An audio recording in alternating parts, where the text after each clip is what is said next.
This is a marble shop, where marbling is a very serious business.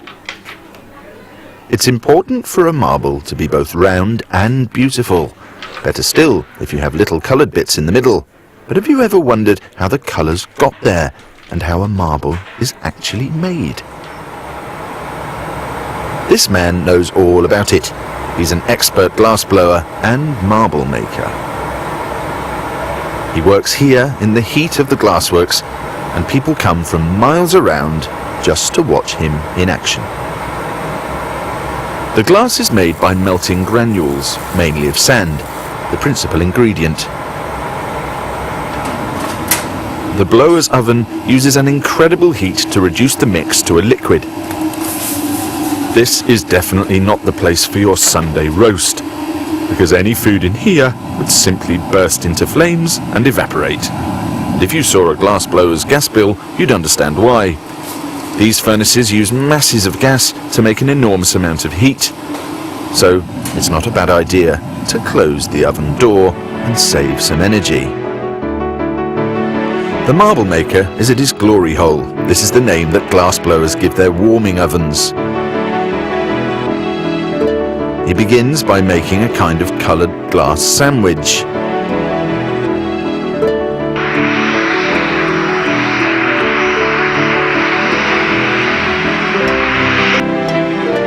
At 1200 degrees centigrade, the melting furnace is ready with some new molten glass. The blower's assistant uses a steel rod to gather up what glass makers call a gob.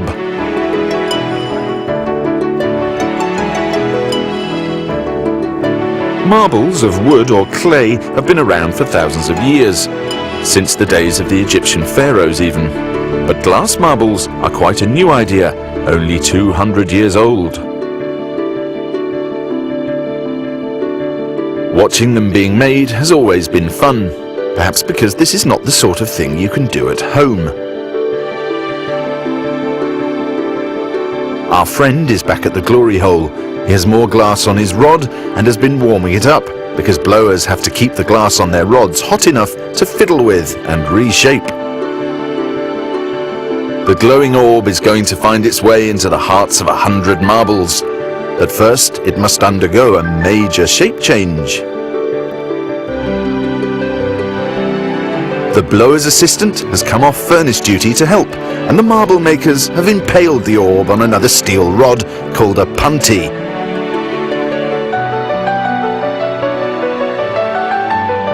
They can now stretch and twist the glass.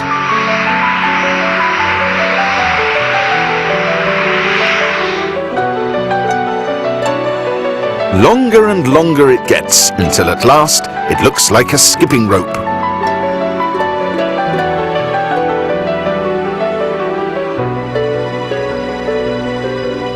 Drops of cold water shock the hot glass and fracture it, so it can easily be broken into smaller lengths.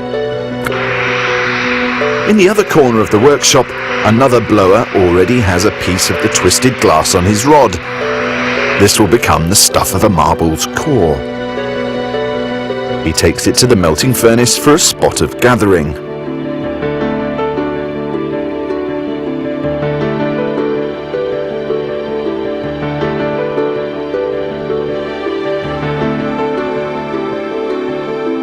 The pièce de résistance. A special cup is relieved of a set of glass canes.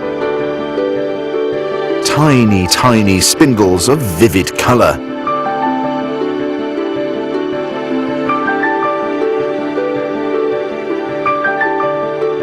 Another vital detail, a swirl in the optic mould. So much work just to make a marble, but everybody here agrees that it will be well worth the wait.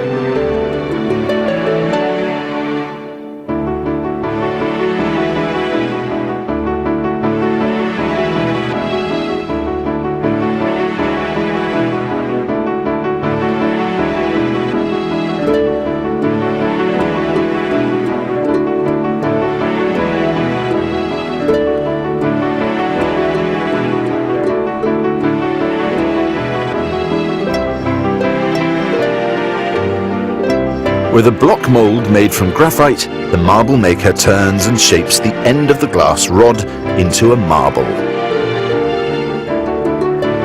That black stuff is beeswax, and it's a very important lubricant for the blower's hot tools.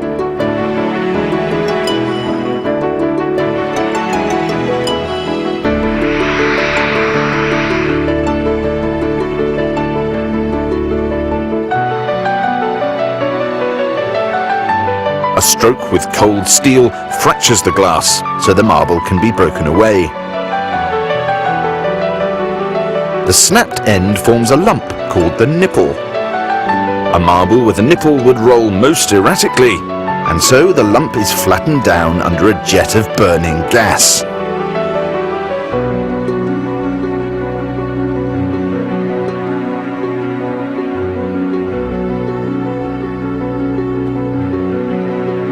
All that work has set up a lot of stress inside the glass. But in the annealing oven, the marble is allowed to cool off slowly, releasing its stress without shattering.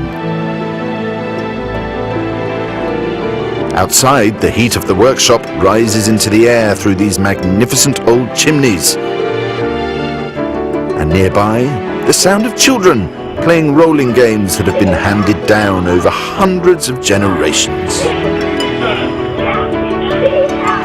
But for the time being, the only rolling our lovely marble will see is that of admiring eyeballs in the factory shop.